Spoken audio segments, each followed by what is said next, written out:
I have this incredible journey that I've been on, and to be quite honest, I'm a slow learner. My life got off to a terrible start. My parents were killed when I was young.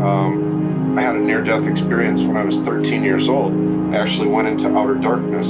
I actually experienced that.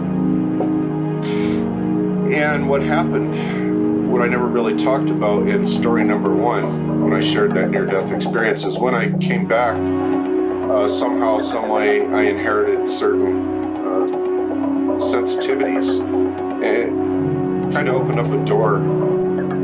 What I found is most people have had supernatural experiences. Most people have encountered, whether they understand what it is or not, they've encountered ghosts or demons or demon-possessed people or just all kinds of things.